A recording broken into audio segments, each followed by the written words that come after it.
New York just banned the thing your advancement depends on. Not a model, not an app, a data center. The state just froze new ones for a year. If AI is how you get your work done, that ban is not the win everyone's calling it. On July 14th, Governor Kathy Hochul signed Executive Order 62, the first statewide data center moratorium in the country.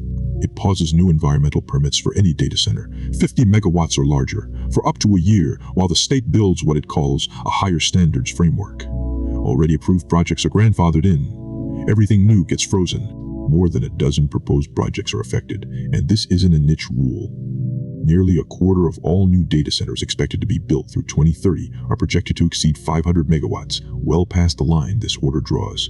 Hochul's own words: as data center development threatens to hike up utility bills, deplete our natural resources, and create uncertainty for New Yorkers, it's my responsibility to take action and lead.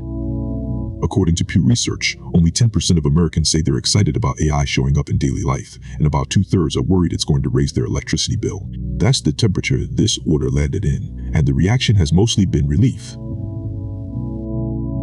Environmental groups and residents who've pushed back on data center water and power use for years are calling it a win. Here's the part getting lost in the celebration. A moratorium doesn't solve anything, it delays it. Buried in the same executive order, the state has 60 days to give local governments guidance on negotiating community benefits from data center companies. Infrastructure upgrades, childcare investment, direct financial support. That's the fix. New York's own order already admits it. It just doesn't apply that fix.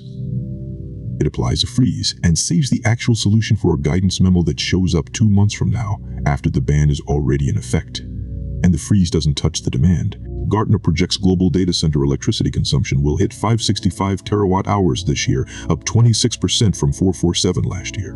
PJM, the grid operator covering 13 states, says data centers can be built faster than new power generation can come online, so demand is already outrunning supply before any state pauses anything. Pausing New York's supply doesn't shrink that number. It just means the capacity gets built somewhere else, on someone else's grid. That grid strain is already a bill, and it's landing on people who never asked for a data center. Industrial electricity prices rose 31% in Pennsylvania and 26% in Ohio over the year ending last December, against a 7% national average for industrial users, largely from data center demand. One manufacturer's monthly capacity charge went from about $1,500 to $12,000. That's not a hypothetical. That's a factory's power bill right now in a state that never signed a moratorium. Professionals who rely on AI to work faster and more efficiently are downstream of this same supply problem. When the capacity that runs your tools doesn't grow, you feel it as slower responses, tighter usage caps, and higher prices for the subscription that used to feel unlimited. Call it what it is, a token shortage. And a 1-year freeze on the buildings that produce the supply does not fix a shortage. It guarantees one, just not in New York. The people cheering the ban aren't wrong. That data centers cost something real. Water, electricity, noise, land values, and apparently a factory's power bill 3 states over. They're wrong that the answer is fewer of them with nothing offered in return. A ban is not a negotiation. It's a stall. And the bill still arrives. It just arrives at someone else's address. Here's the growth curve. Nobody's pausing. And here's what that demand looks like once it lands on a grid that never asked for a data center in the first place. Here's the fix. Nobody on either side is fully bitching. The one New York's own order gestures at and then punts on.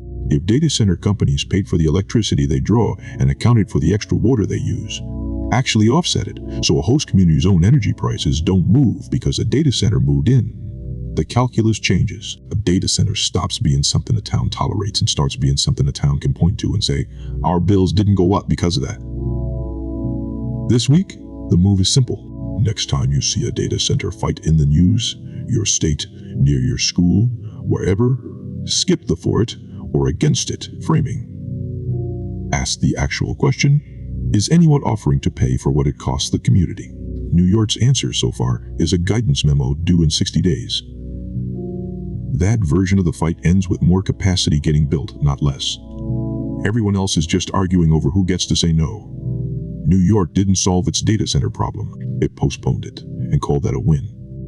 while the demand it froze shows up on a factory's power bill in Ohio instead. The companies that figure out how to make a data center pay its own way are the ones who get to keep building while everyone else is still arguing. The data doesn't care how you feel about it. See you next week.